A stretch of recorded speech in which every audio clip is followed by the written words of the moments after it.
Hello everyone, welcome back to my channel. I am Soumya Yadav. So how are you all? I hope you all are fine and doing well. तो thumbnail देखकर पता ही चल गया होगा कि आज इस वीडियो में हम क्या पढ़ने वाले हैं। जी हाँ, तो आज हम स्टार्ट करेंगे क्लास 12 केमिस्ट्री का chapter second, that is solution. ये चैप्टर जो है थोड़ा बड़ा है, तो हम इसे 3 पार्ट में कवर करेंगे, ठीक है। लेकिन हाँ, डरना नहीं है, ये चैप्टर बड़ा तो है बट बहुत ही इंटरेस्टिंग है अगर आप अच्छे से पढ़ते हो तो चलिए स्टार्ट करते हैं इस चैप्टर को। चैप्टर नेम क्या है?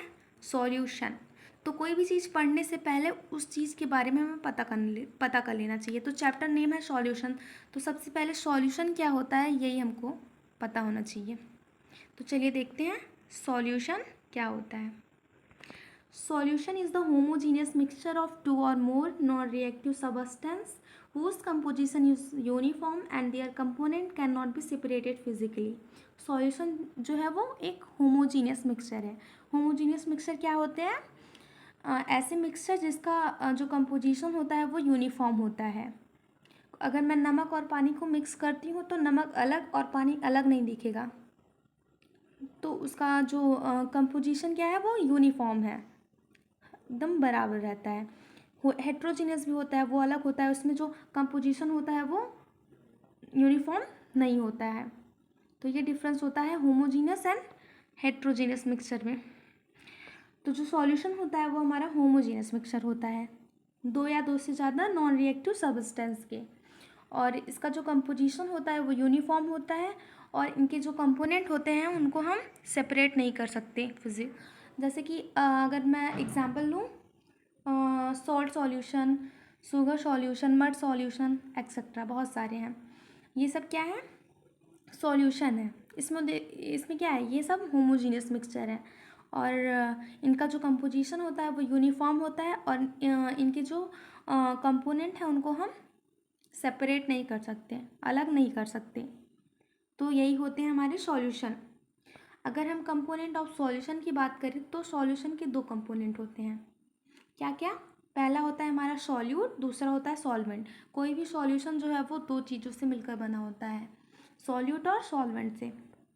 तो सॉल्यूट क्या होता है? कैसे पता चलेगा कि क्या सॉल्यूट है? अगर मैं ले लूँ शुगर सॉल्यूशन, तो उसमें कैसे पता चलेगा कि क्या सॉल्यूट है एंड क्या सॉल्वेंट है?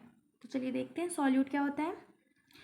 Present in small amount. Solute जो होता है वो स्मॉल अमाउंट में प्रेजेंट होता है और अपनी आइडेंटिटी को वो लूज़ कर देता है।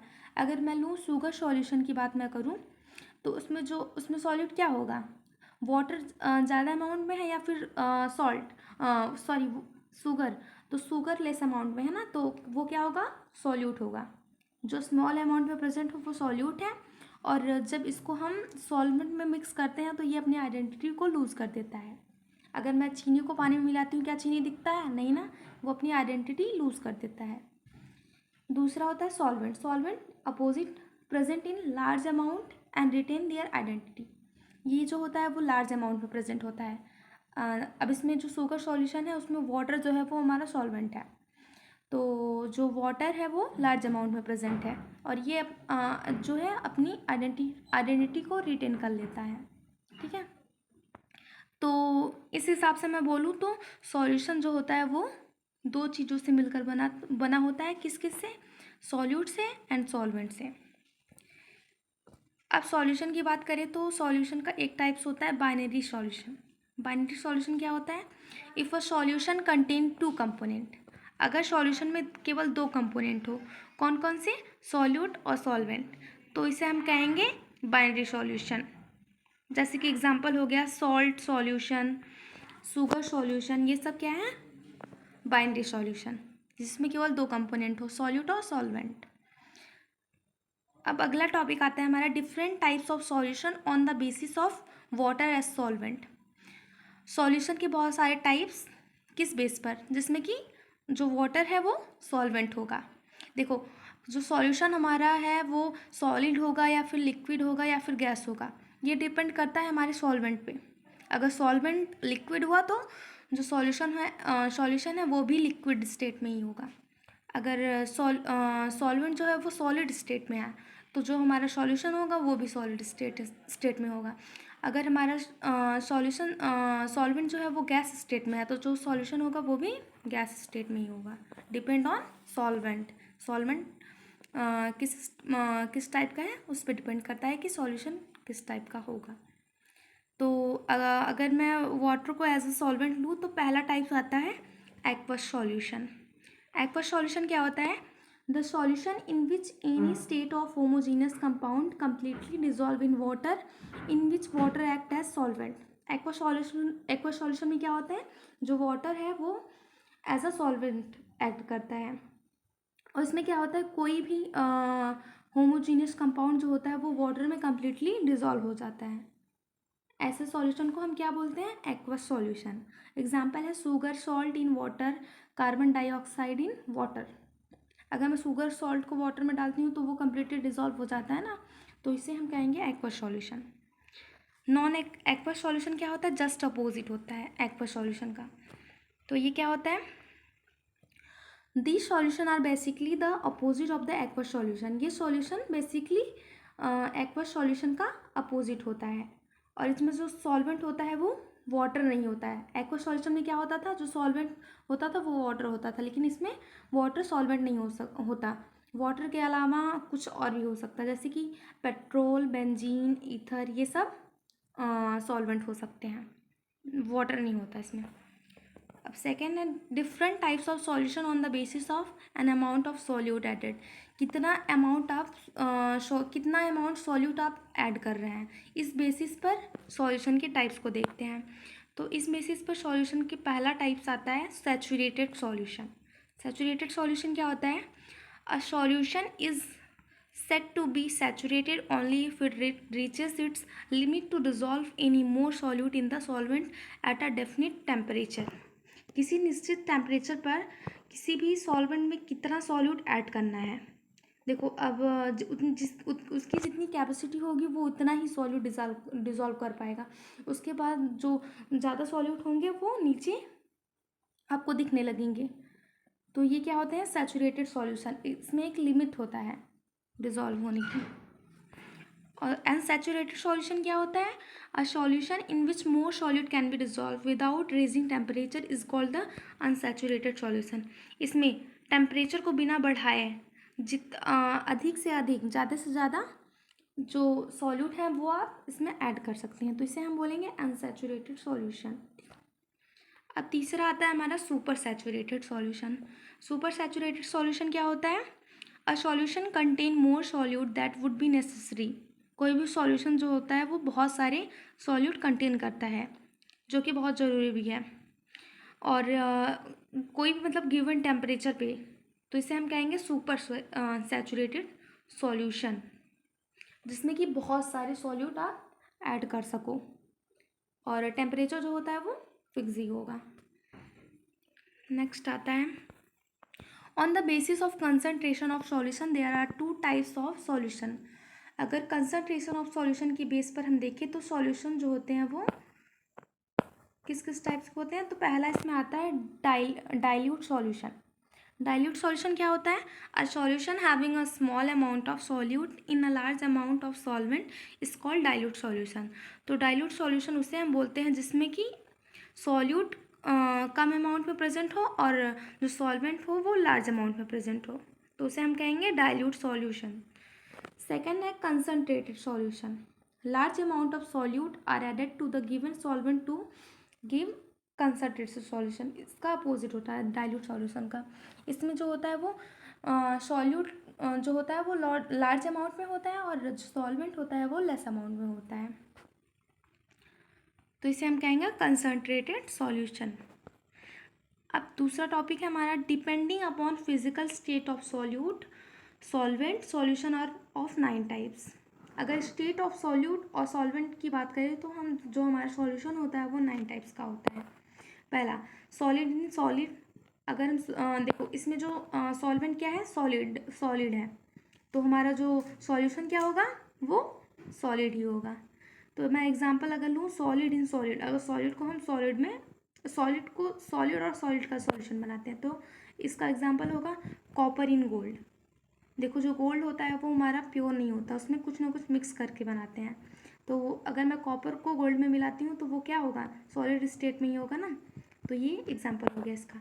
अब liquid in solid एमालगम of mercury, mercury का जो एमालगम होता है उसको अगर हम सोडियम के साथ मिक्स कर देते हैं तो वो सॉलिड ही स्टेट में रहता है।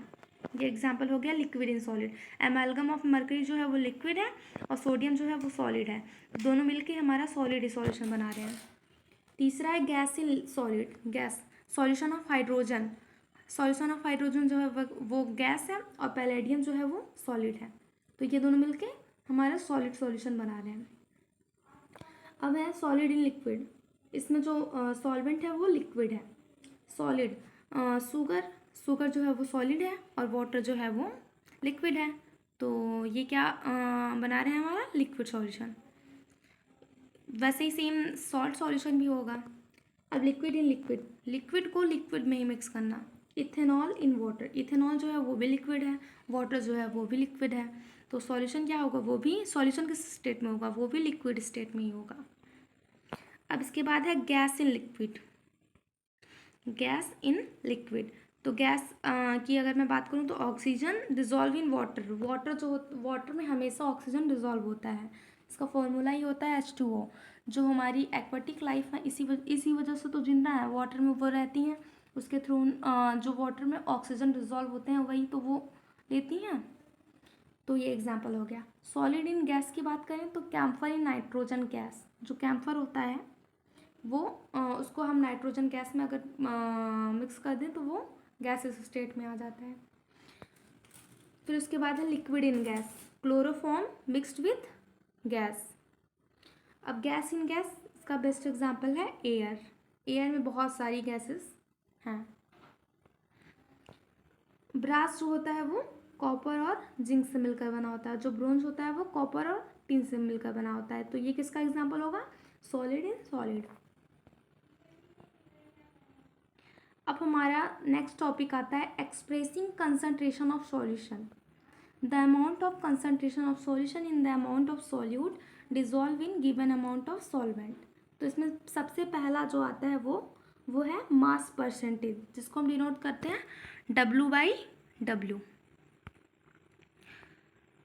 तो मास परसेंटेज अगर हमें फाइंड आउट करना है तो उसका फॉर्मूला क्या होता है, mass of the component in the solution upon total mass of the solution into 100।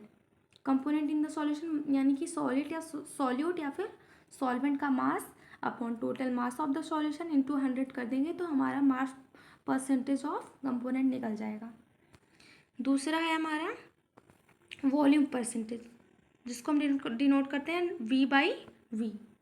तो अगर हमें volume percentage of component find out करना है तो वॉल्यूम ऑफ द कंपोनेंट यानी कि वॉल्यूम ऑफ द सॉल्यूट और solvent upon total volume of solution into 100 कर देंगे तो हमारा वॉल्यूम परसेंटेज निकल जाएगा। फिर इसके बाद है मास बाय वॉल्यूम परसेंटेज, ये जो है वो कॉमन ज़्यादातर मेडिसिन एंड फार्मेसी में यूज़ किया जाता है। अब इसके बाद आता है हमारा पार्ट्स पर मिलियन, ये हम कब फाइंड आउट करते हैं, जब वो हमारा सॉल्यूट जो है वो ट्रेस क्वांटिटी में बहुत ही कम क्वांटिटी में प्रेजेंट हो, तो ये उसके लिए यूज़फुल होता है पार्ट्स पर मिलियन। इसको हम कैसे फाइंड आउट करते हैं, तो इसका फॉर्मूला जो है वो number of parts of the component मतलब कि सॉल्यूट या फिर solvent upon total number part of all component of the solution into 10⁶। अब मिलियन है तो 10⁶ से मल्टीप्लाई करेंगे, तो परसेंटेज निकालना होता था तो 100 से करते थे। नेक्स्ट है मोल फ्रैक्शन। मोल फ्रैक्शन कैसे फाइंड आउट करते हैं, तो मोल फ्रैक्शन का फॉर्मूला होता है number of moles of the component upon total number of moles of all components. और जो ये मोल फ्रैक्शन है वो काई से हम इसको डिनोट करते हैं, जो कि कुछ एक्स की तरह दिखता है। और बाइनरी सॉल्यूशन के लिए अगर हम देखेंगे तो chi A is equal to Na upon Na plus NB। Same उसी तरह काई बी भी निकाल लेंगे, chi B is equal to NB upon NB plus Na, तो ये होगा। तो इस तरह से हम कह सकते हैं काई ए और काई बी इज इक्वल टू 1 होता है। तो चलिए मोल फ्रैक्शन हमने फॉर्मूला इसका देख लिया, तो इस पर एक क्वेश्चन करते हैं ताकि अच्छे से समझ आ जाए। तो क्वेश्चन है calculate the mole fraction of ethylene glycol, जिसका फॉर्मूला होता है C2H6O2 in a solution containing 20% of C2H6O2 by mass. तो सबसे पहले हमें सॉल्यूशन जो होता है वो किस में बनता है, 100 ग्राम में। तो हमें सॉल्यूशन 100 ग्राम लेट कर लेना है। Let us assume we have 100 gram of solution, जिसमें कि 20% जो है वो हमारा इथेलाइन ग्लाइकोल है, ये और ये गिवन है तुम आपका। और जब 20% इथेलाइन ग्लाइकोल है तो 80% क्या होगा, सॉल्यूशन किसके साथ बनता है, वाटर के साथ। तो 80% क्या होगा, वो वाटर होगा। तो अगर मैं मोलर मास ऑफ वाटर की बात करूँ तो वो क्या होता है, H2O। मोलर मास तो निकालने आता ही है, 1:2 मास ऑफ हाइड्रोजन, नहीं 1 क्या होता है, उसके बाद 1 × 2 + 16, ऑक्सीजन का एटॉमिक मास 16 होता है। तो हमारा हो जाएगा 18 ग्राम पर मोल। अब number of moles of C2H6O2 निकालेंगे, तो गिवन मास अपॉन मोलर मास, ये फॉर्मूला होता है। तो गिवन मास क्या है 20 ग्राम, और मोलर मास क्या होता है, मोलर मास इसका C2H6O2 का 62 होता है। तो इस तरीके से इसका हो जाएगा 0.322 मोल।